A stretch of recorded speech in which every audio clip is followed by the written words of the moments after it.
The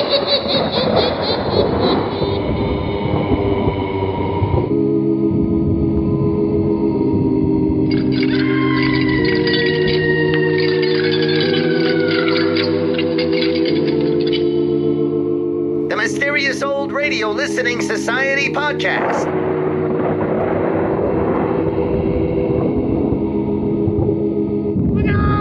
Welcome to the Mysterious Old Radio Listening Society, a podcast dedicated to suspense, crime, and horror stories from the golden age of radio. I'm Eric. I'm Tim. And I'm Joshua. We love mysterious old radio stories, but do they stand the test of time? That's what we're here to find out. This week, I chose an episode of Lights Out entitled Revolt of the Worms. Lights Out was created by Willis Cooper in 1935 and billed as the ultimate in horror. Cooper pulled no punches when it came to sound effects, chopping carrots in two to make the sound of fingers being snapped off, or frying bacon to simulate the sizzle of a body being electrocuted. But after terrifying late-night listeners for over a year, Cooper left Lights Out to pursue screenwriting. Years later, he would return to radio and create another legendary series, Quiet Please. In 1936, Arch Oboler replaced Willis Cooper and became something of a legend himself. Over the next 2 years, Oboler wrote and directed over 100 lights-out plays.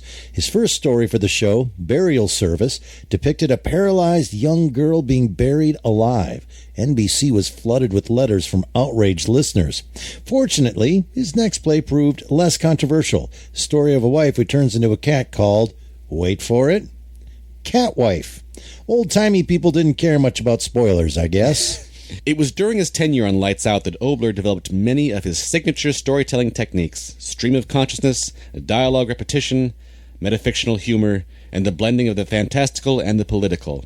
Lights Out ended in 1938, but the show was revived again for a brief run in 1942. Oboler would return to Lights Out many times during his career, including in 1962 on the album Drop Dead, and the 1970s syndicated radio series The Devil and Mr. O. Revolt of the Worms is maybe not as well known as other Lights Out stories. Chicken Heart, I'm looking at you. But in many ways, it's quintessential Arch Oboler.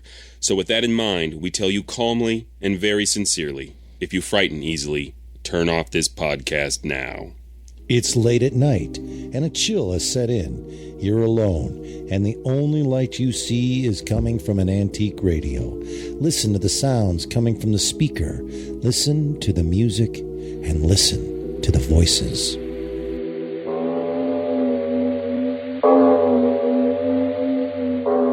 It is later than you think.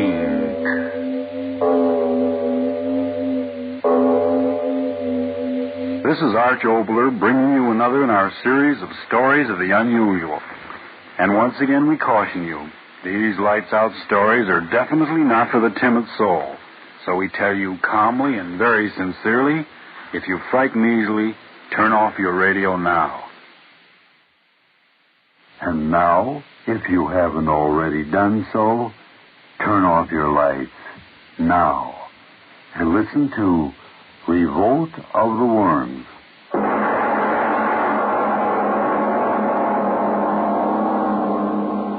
All I can do is sit and think and wait.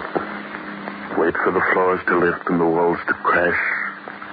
Facts. Think of facts. Yes, a journal of facts. Think how it began, why it's happening. Journal of facts until the walls crash in and the thick flesh. Charles Prentice.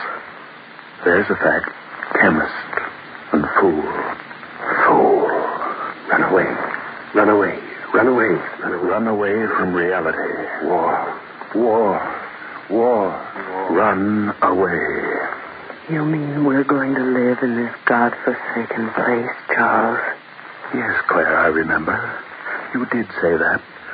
And I said, of course we're going to live here. It's ideal for my work. But we're so far away from everything, Charles. So far away from what?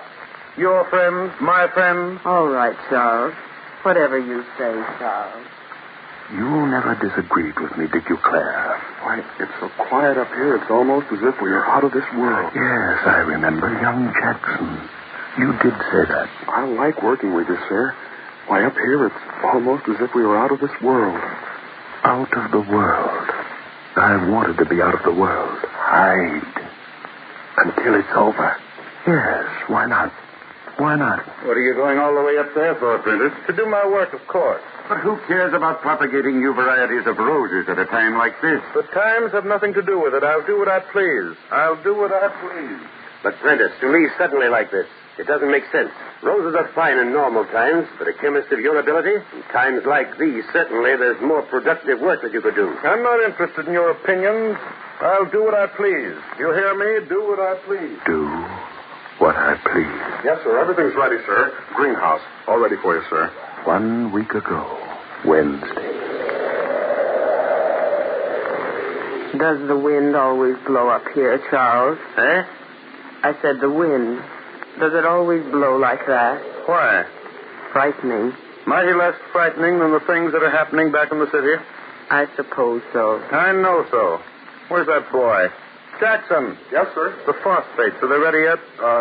Not quite, sir. Well, get them ready. Every one of the plants. We work late tonight. Very late. Work late and hard. That was the answer to everything. Chemist of your ability.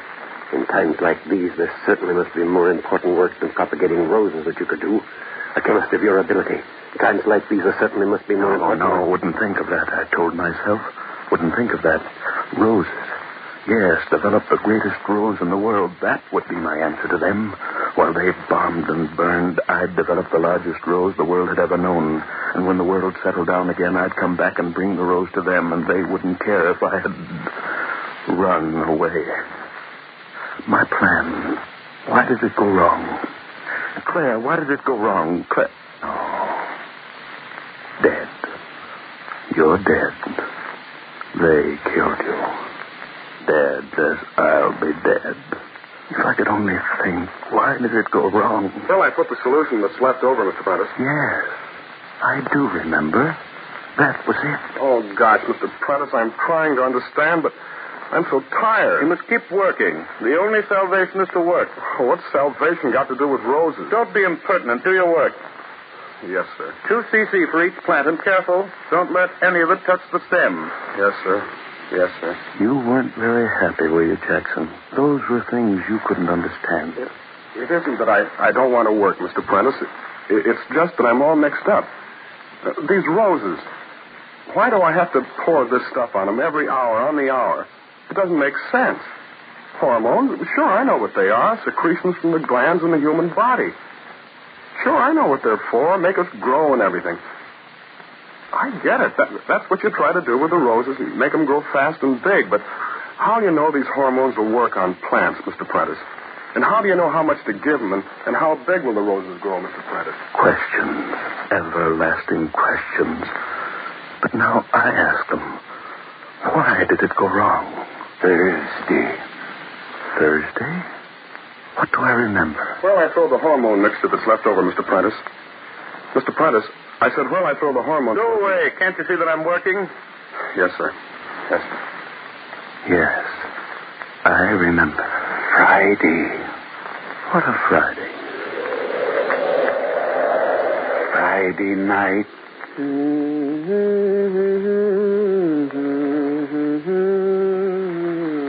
Claire? Yes? Is that you? Yes, Charles. What are you doing walking out here in the dark? It's a lovely night. Romantic at your age. I just like the night. You women, come back to the house. All right. Crazy, walking around in the dark. What's the matter with you? Can't you walk? If I hadn't caught you... It's slippery. What are you talking about? It's so slippery around here. Don't talk foolishness. But it is. By George, you're right. What? Stand still. I'll light a match. I had some... Yes. Now, we'll see what... Charles, stop grabbing. What? Worm. What? Well, can't you see? Just ordinary earthworms. Night crawlers. We just walked over a few of them. Oh, you women with your fears and your squeamishness. Walked on a few worms and you make more noise and more fuss. Yes. I remember. Friday night. The extra hormone solution, where'll I throw it, Mr. Prentice? Mr. Prentice, where'll I throw the extra hormone solution? Saturday. And then the night. Jackson! Jackson, where are you? Jackson, I told you to stay in the house. Jackson, where are you? Time to feed the plants. Jackson, where are you? Not here, Charles. Claire, you startled me walking up like that. I didn't mean to. That infernal boy, where is he? Have you seen him? He's not in the house. But I told him not to go out. I told him only an hour ago he's got to work all night. The plant must be watered every hour on the hour. He went out. Well, why didn't you stop him? Now I have to go chase after him. Jackson! Jackson, are you out there? Come in. What did you think it was? Thunder. It's starting to rain. Shut the door. Shut the door, I say. But the boy... If he hasn't the sense to come in out of the rain, it's just too bad. I've got enough to do with worrying about my roses without worrying about him. And don't you go out after him. He'll come back. He'll come back. Saturday night. And when it was day again... Charles, wake up. Please wake up. Oh, where? You're on the couch. You fell asleep on the couch. Charles, get up right away. What's the matter with you? Why should I get up? What difference does it make? Listen to me, please. The boy, he isn't back yet. Huh? Jackson, he isn't back yet. Charles, where can he be? The storm, you slept. Wait a minute. Have you looked in his room? I just came from there. Charles, where could he have gone to? All through the storm. Stop talking so much and let me get up. Let's go see. Oh. Must you follow me? Why didn't you wake me up? Why did you let me sleep? I must have fallen asleep, too. I opened my eyes. It was day. Oh, Charles. Oh, stop Charlesing me. Crazy young fool, so he spent the night outside. So what's the difference? Teach him a lesson. Well, no wonder he isn't back yet. Fog like this, it's as bad as night. Charles. All right. What am I supposed to do? Go wandering through fog like a bloodhound, like a fool? Don't worry, he'll be back. But you never did come back, did you, Jackson? When the sun came out and that everlasting wind came up and lifted the fog. Charles, come here. Where are you? Back of the house, Charles. Come quick. Oh, what is it? What do you want now? The boy isn't around. I've looked everywhere now. Charles, what's happened back here? What? Look at the ground. Well, who plowed this ground up? Plowed? Yes, certainly plowed. Can't you see? Some crazy, drunken fool plowed up the ground. But during the night? Charles, how could that be? You believe what you see, don't you? It's that boy. What? Yes, that Jackson went crazy, found the plow, tore up the ground, and ran away. Went out of his mind, that's it. The boy's gone crazy, tearing up the ground. Gone crazy.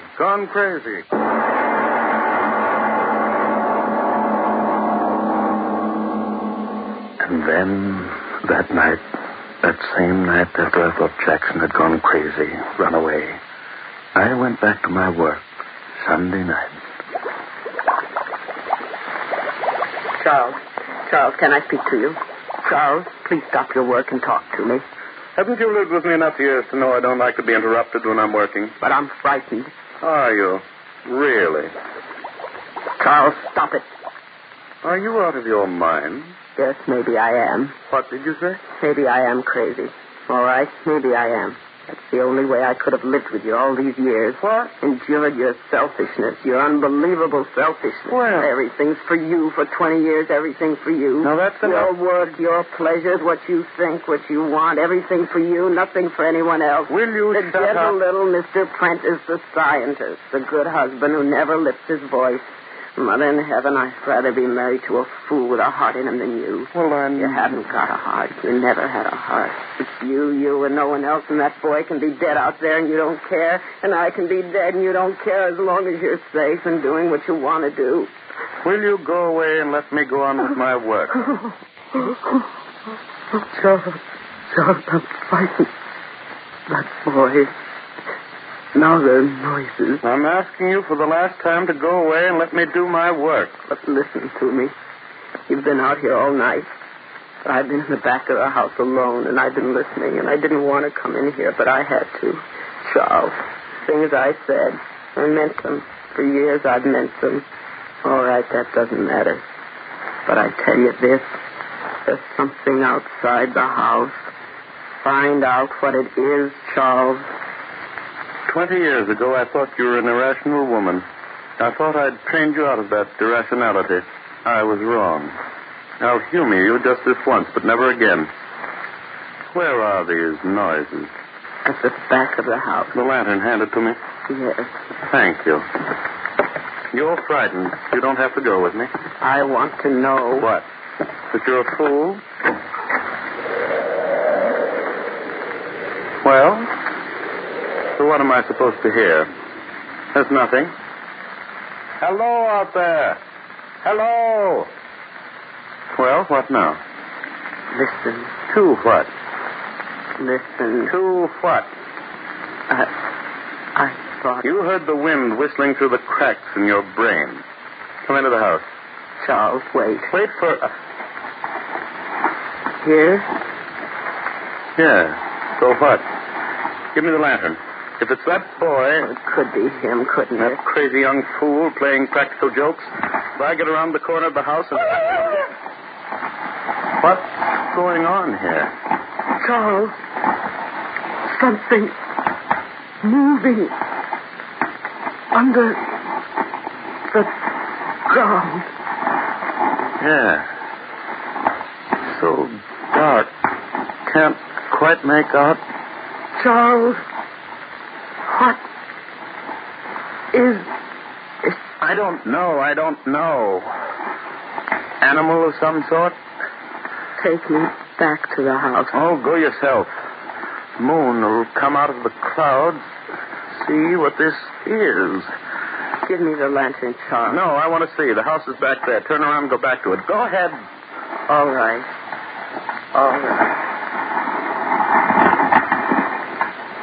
Yes. It is something burrowing. Infernal moon come out. I'd see it there. Coming out. Now I'll see what... Holes in the ground all over. What are they? Bomb craters? But that isn't possible. No. Animal burrows. But what animal could make a hole 4 feet across? What animal? Claire! Where are you? Claire! So dark, I can't see you. Claire! Where are you? Claire! Claire! Where are you? Claire! Yes, Claire. Claire! I ran through the night looking for you. The echo of my voice is still in my ears. Looking for you, and the moon was under the clouds, and I couldn't see, and I couldn't find you. And then I did. You had fallen into one of those craters, into one of those holes in the ground. I couldn't see you, but I could hear you. But which one of the holes? They were all over, ground pockmarked with them. I ran around in the dark. I could hear you, but couldn't find you. And then the moon, it was out again. Oh, blast the moon. Why did it come out? If it hadn't come out, I wouldn't have seen. And my head... Stop it, Claire, stop it. I can still hear you. I can still see you.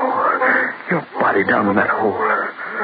As I ran toward you, suddenly I saw that something else was coming toward you. Something that glistened, wet in the moonlight.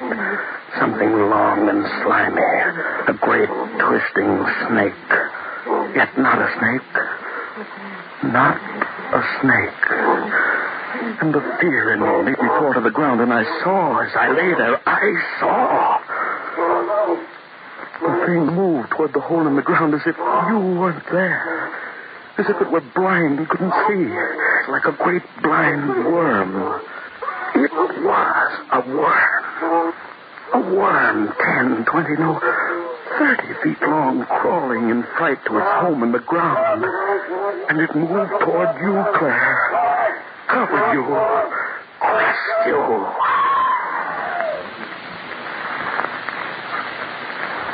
You're dead, Claire. You've been dead for 2 days. Why should I tear out of my memory all the horror of how you died? Of how young Jackson must have died. Where will I throw the extra hormone solution, Mr. Prentice? Where will I throw the extra hormone solution, Mr. Prentice? Yes. It's very funny, isn't it, Jackson? I ran away and I was going to bring back to the world the greatest rose. But I brought back the greatest worms. The hormones you threw away soaked into the ground, and into them, hundreds of little worms burrowing under the ground, soaking into their flesh, into their life process, miraculously increasing the growth of them, until overnight they grew and grew without limit into those terrible horrors. And they are still growing. I can hear them. For the last 2 days, squirming around the house. And over it, great, monstrous pieces of slimy flesh. Worming and writhing. Hundreds of them. Thousands of them. Burrowing under the ground and at night coming out of the ground. I have seen them. A sea of flesh. A sea of worms. Yes, I hear you out there, you worms. You were under the ground, and now there's no room underground for you till you come out of the ground. The world was yours first, so now you're going to take it back again. The world for the worms. You're under the house. You're lifting it. The walls will fall and crush me, and I'll be dead, and I want to be dead. Yes, now I know why this is happening to me. I thought I could run away from the world and what is happening in the world. You hear that, you worms out there? I thought I could run away.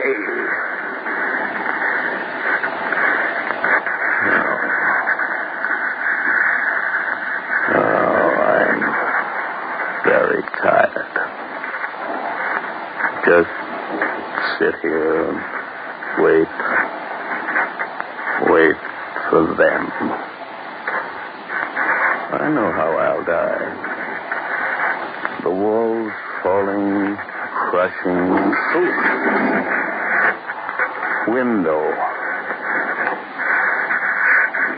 Something behind me.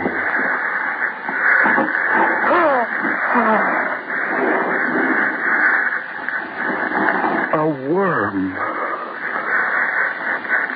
at the window.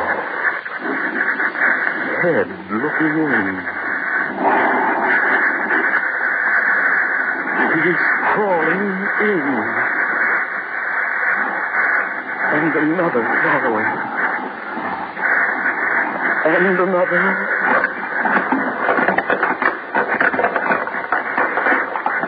They're filling the room.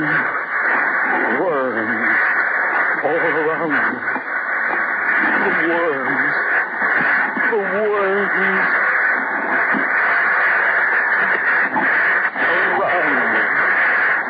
Worms covering cold flesh, wet flesh. Worms. The worms covering me.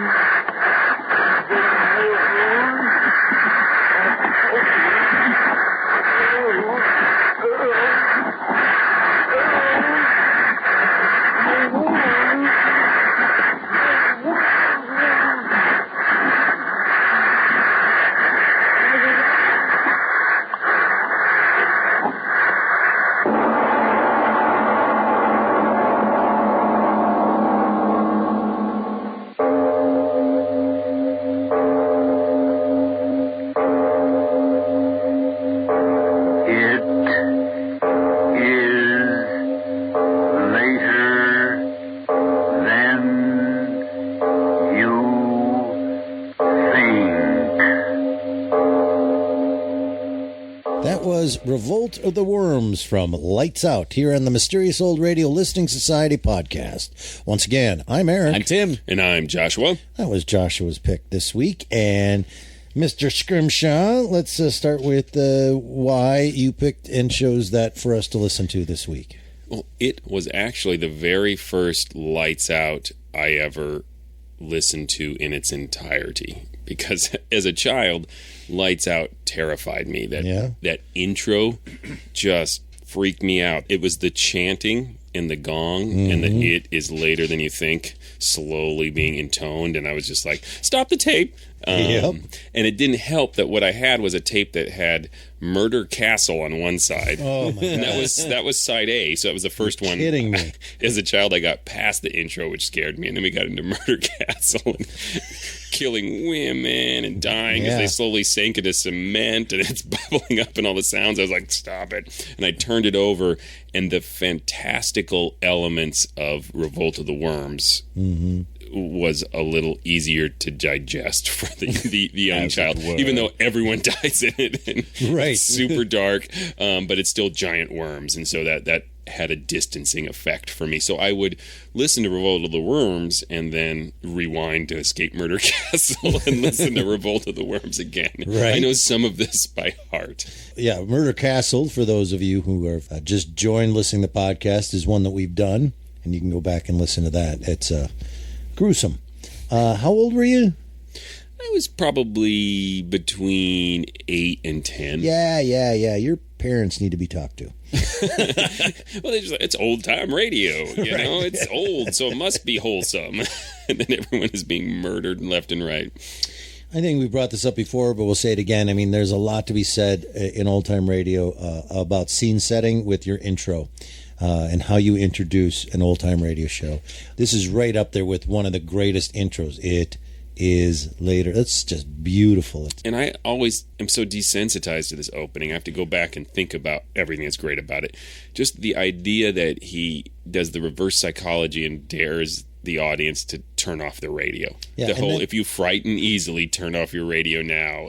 I think in horror, there is something transgressive about horror in general.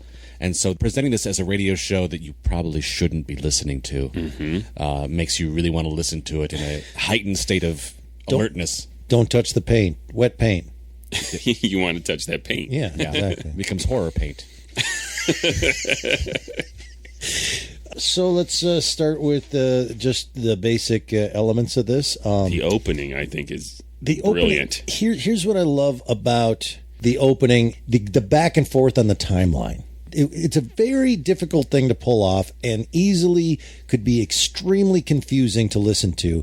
A guy talk and then you don't know, are we here or are we talking about in the past? And what they did was just change his distance from the mic and the tone of his voice. He's, down here whispering when it's today. And then way back here, and he's up, and his register is up, and he's more. It really cleared that up, making for a really nice way to tell this story. A really interesting back and forth on that timeline, and I enjoyed that a lot. But there's even a difference, and maybe this is what you're saying, but there are 3 different versions of Charles in here. There is the Charles who's sort of speaking at his most despondent in the very moment before his death. Yes. And then he kind of flashes back, and he's still narrator Charles. And there's this sort of crossfades between him telling the story and then him being in the moment right before the walls crash in and the thick, gross worm bodies crush him to death. And then we also have the great contrast between that bleak, broken Charles and the arrogant Charles when he's speaking in the scenes in the past, when he's talking to his wife and he's like, I don't need this, and you woman, and he's full of himself. Right. And so it's really quite complicated. It is. For this era of radio. The structure is makes this show so much more than the kind of simple story that it's presenting. And I was making a joke about it in the intro, but I think there's some truth to it with Arch Oboler, like Cat Wife. Well, it's a story about wife who turns into a cat. Revolt of the Worms. It's about worms revolting, because he's not that concerned about a twist or a shock. He is concerned about how he tells the story. He's so confident in his ability to tell the story in a fascinating, captivating way that it'll just tell you what it is. I have some issues. One, what you just said, yep, he's really confident in his ability to write, but I wish I didn't know it was about worms. That's what bugged me, is if you had not told me that these worms were going to happen, I would have been shocked by that. Instead, I spent the whole story going, when are the worms coming? And then when she's slipping on things and as the ground is rumbling, we know eventually, and I get what you're saying, Joshua. I'm so good at writing that I'm going to tell you that this is going to happen, and yet you're still going to love it. And you're right. There's no argument with that. I still did love it. I just think it would have been really fascinating to not know that was coming. Instead, they could have called it The Guy That Developed the World's Greatest Rose. And everyone would have tuned in breathlessly. I thought this was about roses. Oh, man. I think that's fair. But you have to admit it's a conscious choice on his part. It's not a lacking in writing. You might disagree with it, but it's clearly his choice. And it gets you that internal sting or musical sting of, okay, title is Worms, story, Worms showed up. So I know to be plugged in and excited about Worms. I regret saying that. I'm going to send that to you. That's going to be your ringtone. Plugged in and excited about worms. The Tim Uren story. That's going to be smoothly transitioning. My favorite thing about this show was the performance of the wife. Yeah, she is fantastic. Yeah, bring it on. I got a lot of notes about that. That was a weird thing. Go. Yeah, it was such a strong, weird choice because one of the things I really enjoyed about this was, yes, Charles in the flashbacks was more animated, obviously, than his narrator figure, but everything, all the performances, even his, were kind of flattened a little bit. So often in a story like this, you'd see your narrators, I'm dark, I'm gloomy, and everything in the past seems so bright and animated. But in this, it seems distant and lost. The choice by the director, or the actor, or the writer, whoever, all three, of her being so flat is the way to put it. And it never changes up until she screams at one point. Yeah. That's the most we get out of it. Well, we get a little hint of something else from her when she's outside because it's a beautiful night, and he shames her for being romantic at your age.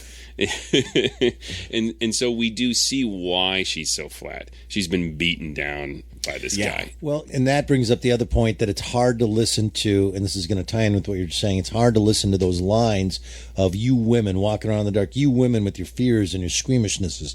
These lines that jump out at you by today's standards and make us uncomfortable. But then you realize, no, that's not just standard how men, husbands talk to their women back in the day, and you just got to let it go. That's the writing of this on purpose. It's not being presented to us as this is okay, this is how men talk to their wives. Instead, this is why she's sounds like she's a little drugged or hopeless, I think is the word you just used. If you didn't, I'll say it now. Yeah, hopeless. Say it now. There you go. That word you just used, broccoli. It's very broccoli. This is a fun game. We're gonna have to edit a lot out of this. Nah, I don't have that kind of time. This is what it is, people. So, doesn't it make you flinch a little when you heard those lines and go, "Oh, is this an old-time radio thing, or is this?" Or of the era thing, I should say, or is this purposely written? And after a while, you start with, oh, yes, that's purposely written. So I think it's very clearly from the top that this character, Charles, is a still hard jerk. to hear. I mean, the aspect of it from the time, which is probably, sadly, still not exclusive to the time, degree to which she felt she had to live like that. Right. Yeah. But I mean, he's explicitly a coward, which connects to another thing that obviously went way over my head when I listened to this over and over again when I was 8 or 10 years old. The whole war subplot. Yeah. The whole that this guy is a coward. He is out to please himself. He's out for his own glory because Arch Oboler had really strong feelings about fighting fascism and getting into World War II. And so this is a direct attack on anybody people who would not participate in the war effort, because we have all those flashbacks of the other scientists saying, in times like these, why are you wasting your times on roses? And so I think it's specifically roses is something superficial, something that will please him and pleasing to look at and will get him applause later in life. But he could be using his time and talent to create giant worms to eat Nazis. He could be doing something real for the war effort. And I think that's really interesting. So right away, you know that this is a guy from Arch Oboler's point of view who is not a good guy, and that he is the architect of his own destruction by making these choices. Right. By pleasing himself, because we have that he uses repetition so much throughout this, but there's a whole like echo repetition of like, I'll do what I please, and Yep. Do you guys remember the movie Food of the Gods from 1976? If you didn't listen to last week's podcast, you don't know why they're laughing. But again, 2 weeks in a row, I was reminded of that movie, which I know that we recorded these all in a row, so you didn't have time to go watch it. But just so you know, people, we crank out about 40 of these in one sitting. We've been sitting here for the last 6 months. This is our ice fishing. The Food of the Gods, where they fed the rats and everything, they become giant creatures and they attack. And last week I said, Dracula in White reminded me of that a little bit, but it failed. And it was like the movie in 76 where, what a great idea, but it was hokey and didn't quite do this great. This took that same concept, okay? So we're going to accidentally, these worms are going to be given this what is it? Juice? What is it that gets into the ground, Joshua? Growth hormones. But that's really what that movie is about, except in this case, it's only the worms. But it works this time. It was terrifying and suspenseful and all of that. And anyway, so I just thought I'd throw that out there that all of the podcasts from now on are going to have references to Food of the Gods. Something to look forward to, listeners. Someone out there's seen it and are like, "Oh yeah," because when we were, that was exactly the response. Oh yeah. Fast forward. That movie came out when I was in 4th grade, and when you, as a kid, saw the previews with giant everythings attacking people, like, yeah, that's going to be the greatest movie ever, and it was so disappointing. Anyway, I think Arch does it better. Yes.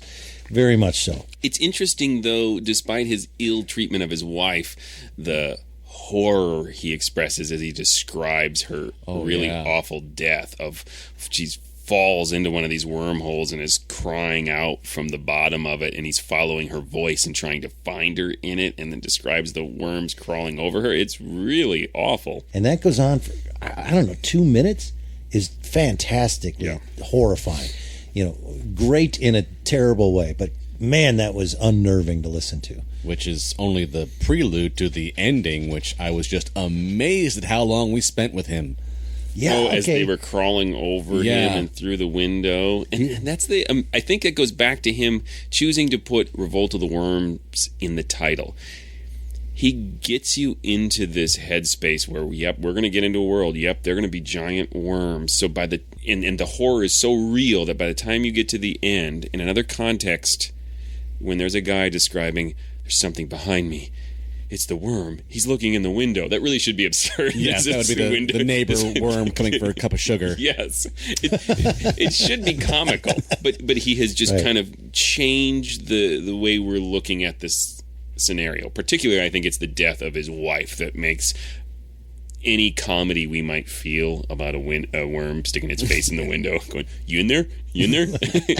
That's gone at that moment. Right. And you're just like, wow. And as the walls come in, it slithers over him, and he's... I will confess also, because, little plug for me, I've done live versions of the short story Rats in the Walls that basically ends with... Yes, you have. The rats in the walls. And so we get to the close to the end, when he's getting to the final scene, he starts saying the worms. I think, we're wrapping up here. He's saying the worms. And then there's a lot more worms to come. They just keep coming. And to the point where you hear him trying to still narrate through the giant worms that are smothering him. Well, he just keeps saying the worms, and it's about 60 times he says it. And I listened to this over and over again as a child. That explains a lot. Devil's advocate is... I know what the answer is going to be. Is that death scene when the worms come in and he's screaming, the worms and being smothered, is it too long? It goes on for a while. Yeah. Is it too long? I don't think so myself. I found myself wondering, wow, I hear you. I got it. All right, going to keep going. And then I thought, well, maybe I'm still really uncomfortable, so maybe that was a good thing. I can't quite decide. I guess I need to hear it shorter and see if it was better. But it was an interesting thing to do. Like, I think as a writer, wouldn't your instinct be, okay, that's enough? I mean, it takes some courage, I guess is the right word, to go that long with that. Do you understand what I'm getting at? Almost the exact same reaction of it's tough to take. The skill of the performer aside, the skill of the Foley aside, just narratively to be with a character who is dying that long, to suffer through this with him is tough. Mm-hmm. And on purpose to make us even more uncomfortable. I get that. And to really make this a final note. This guy, there's no coming back. There's not a sequel. And you're just left with it. And when his voice kind of fades out and you just get left with the slithering of the worms, and then a big gong comes in. But now we know from last week that these giant worms can now feed the world's population after nuclear war. You can can these giant worms. They can just regenerate themselves. You don't need a machine. The Foley at the end, when the worms come into the house, there are two pieces of Foley going on to give us the sound. Mm-hmm. One was the sound of the worms, and one was like a static or scraping sound. I didn't know, A, what it was, and B, I found it really distracting. And that is the only thing in this whole thing I really didn't like. But I was like, I give that an F. Just give us the mushy, gooey, slithering sound and him screaming, the worms, the worms, the worms. But I don't know what that... Do you know what I'm talking about? Yes, I thought it was like a steel brush or something like that. Yeah, it was. I thought it was to imply the heaviness of the worms. Like it was literally the worms dragging their body across a wood floor or whatever through the window, pushing up against the window pane, and it had this scraping noise that to me suggested weight. Too much squishiness does not imply crushing someone to death. Right? Smothering them, perhaps, but they say crushing. And so I think whether it succeeds or not, I think it was Oboler's idea is to give these worms significant, like, physical, real-world weight. It was also, I think, the loudest sound in the mix. That's the problem. Also a little hard on the ears, and I wasn't 100% sure what it was, so it got distracting. Just now you said, I think it's this. Yeah. I don't want to have to say, I think that's, like, I want to know what that is. Some breaking windows and some timber crushing, things of that nature. Worm, like that. Yes. That covers it. Yes. Hey. Worms. I'm a worm. I think that's fair. That's the only problem. I wonder how much of it was... From it being old, like that it's an old recording and maybe it hasn't stood the test of time and it's been... No, I think you're right. That is the loudest. So even if it's faded a little or it's not as clear, I think that's clearly the loudest noise. And I wonder how much of it was Oboler intentionally not wanting to be realistic after getting in trouble for a certain amount of horror or gore, and maybe wanting to take some of it.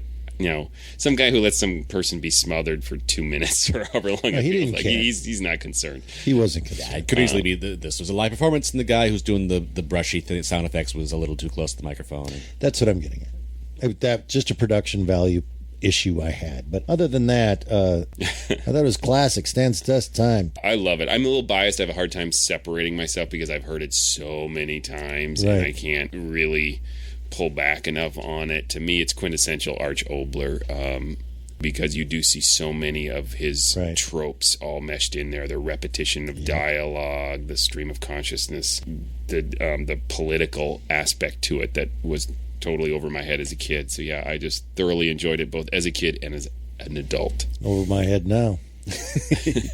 I don't know that I would call it a classic. It certainly stands the test of time. It's got all these great trappings. The performances are great. The structure is phenomenal. I think it's what makes it stand out so much to me that I like it. But all these things are hanging on a story which is a little insubstantial. Of guy leaves the world, gets sloppy with his chemicals, and is eaten by a worm. I think if you strip away everything except just the actual plot, that's a little insubstantial to me. I think that's fair, but I would also say that that's most Arch Oboler scripts. Don't watch Food of the Gods. You're going to be really disappointed. Well, it's going to make our future discussions of it difficult. But seriously, just giant things, killing things, that's all you wanted in 4th grade. That's why Godzilla works. There, I said it. Well, are we done? Yep. Hey, please go visit ghoulishdelights.com if you're not there already. At ghoulishdelights.com, you'll find other episodes of this podcast, because we have a lot, and they're awesome. You'll also find information about live shows, because if you're in the Twin Cities area, you might have the chance to go see us sometime on stage performing scripts like this live. Yeah, this is our 60th episode. Wow, 60 episodes. What a great time to go to iTunes and write a review. 60 of them. Yep, 60 of them. Write a good review. Don't put any spoilers in the title. If you say, I love the podcast, and then the review is all, I love the podcast, we'll be really disappointed. We want to be surprised. Say, I hate the podcast, and then do a twist by saying you love it in the body of the review, right? No, don't do that at all. No, don't do that at all. Super. Just let us know if you've seen Food of the Gods or not. That's what I want to know. Write us an email and tell me about your experience with Food of the Gods, Please, 1976. write Eric an email. Yes, all the emails, by the way, we get. I'll say, hey, Tim, hey, Joshua. Who you and the dumb guy. All right, who's got the next one? I got the next one, don't I? We are actually going to delve into a listener request, and we're going to be doing something from Mole Mystery Theater, an episode of their series called Yours Truly, Jack the Ripper. Until then... Look out! I know to be plugged in and excited about worms.